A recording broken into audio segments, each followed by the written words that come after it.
একটা সিক্রেট মশলা দিয়ে এভাবে গরুর ভুঁড়িটা রান্না করেছিলাম। বিশ্বাস করুন কি পরিমাণ মজার ছিল। আর বিন্দু পরিমাণও কিন্তু গরুর ভুঁড়ির স্মেল পাওয়া যায়নি। তো প্রথমেই আমি স্পেশাল মশলাটা প্রিপেয়ার করে নিচ্ছি।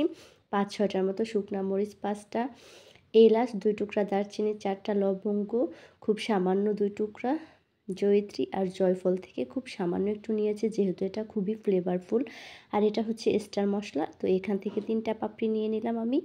তো সেই সঙ্গে ১ চা চামচের থেকে কম পরিমাণে একটু জিরা, 1/2 চা চামচ করে দিয়ে দিলাম এখানে কালো গোলমরিচ আর হচ্ছে আস্ত ধনিয়া। তো এগুলোকে একটু রোস্ট করে নিয়ে শুকনো খোলায় তারপর আমি ক্রাশ করে নেব, ব্লেন্ডারে কিংবা শিলপাটায় করে নিতে পারবেন। তো গরুর ভুঁড়িটা আমি ধুয়ে ভালোমতো পরিষ্কার করে নিয়েছি, আর এখানে কিন্তু আমি তেল চর্বি সহকারে নিয়েছি। তো এখন 1/2 চামচ করে হলুদ, লবণ আর ভাজা মশলাটা দিয়ে দিলাম যেটা তৈরি করেছি, আর 1/2 চামচ আদা রসুন আর 1.5 কাপের মতো পানি দিয়ে এখন নেড়ে চেড়ে আমি এগুলোকে একটু 70% মতো সেদ্ধ করে নেব। তো এখন চলে যাচ্ছি মূল রান্নায়।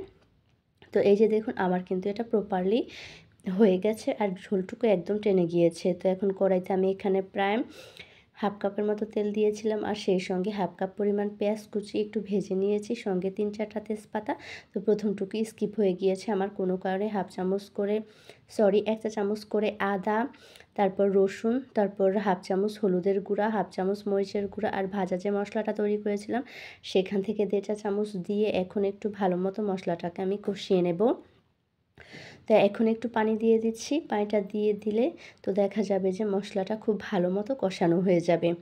তো দিয়ে এখন 3 থেকে 4 মিনিটের মতো আমি মশলাটাকে খুব সুন্দর মতো একটু কষিয়ে নিয়েছি। তো এখন আমি যে 70% মতো ভুঁড়িটা কুক করে রেখেছিলাম সেটা মশলার সঙ্গে দিয়ে খুব ভালো মতো একটু মিক্স করে নেব নেড়ে চেড়ে। তো মিক্স করা হয়ে গেলে ঢাকনা দিয়ে ঢেকে তারপর এগুলোকে আমি একটু কষিয়ে নেব 2 থেকে 3 মিনিটের মতো। যেহেতু মশলা একদমই পানি নেই তাই এটা পুড়ে যাওয়ার চান্স থাকতে পারে। তো যখন আমার কষানো হয়ে যাবে তো ওই পর্যায়ে আমি এখন ঢাকনাটা তুলে এখন ফুটন্ত গরম পানি এখানে দিয়ে দেব। তো দেখতেই পাচ্ছেন মাশাআল্লাহ কালারটা কি পরিমাণ চমৎকার এসেছে। তো এখন আমি পানিটুকু দিয়ে দিচ্ছি। তো এখানে কিন্তু আমি বেশ ভালো পরিমাণে পানি দিয়েছি। তো প্রথমবার যে পানিটুকু দিয়েছিলাম ওইটুকুতে দেখলাম যে ভুঁড়িটা নরম হয়নি। তো এরপর আমি আবারও একবার পানিটা ব্যবহার করেছিলাম। তো এখন যখন অনেকাংশে ভুঁড়িটা নরম হয়ে এসেছে তো ওই পর্যায়ে আমি এখানে বড় সাইজের একটা আলুকে ছোটো টুকরো করে কেটে নিয়েছি, তো সেটুকু দিয়ে দিলাম। আমার কাছে ভুঁড়িতে আলুটা খুবই ভালো লাগে, যার কারণে তো আপনারা চাইলে স্কিপ করতে পারেন। তো যে বাকি ভাজা মশলাটুকু রয়ে গিয়েছিল সেটুকু আমি পুরোটুকুই দিয়ে দিলাম। তো এখন ঢাকনা দিয়ে ঢেকে আমি আলুটা কুক হয়ে যাওয়া পর্যন্ত রান্না করে নেব। আর এর মাঝখানে একবার ঢাকনাটা তুলে আমি এখানে মিডিয়াম সাইজের 2টা টমেটোকে একটু ডুমো করে কেটে দিয়ে দিচ্ছি। এতে করে কিন্তু এই ভুঁড়ি রান্নার টেস্ট দ্বিগুণ পরিমাণ বেড়ে যায়। বা ঢাকনা দিয়ে ঢেকে সব কিছু খুব সুন্দর মতো কুক হয়ে যাওয়া পর্যন্ত রান্নাটা করে নিয়েছি।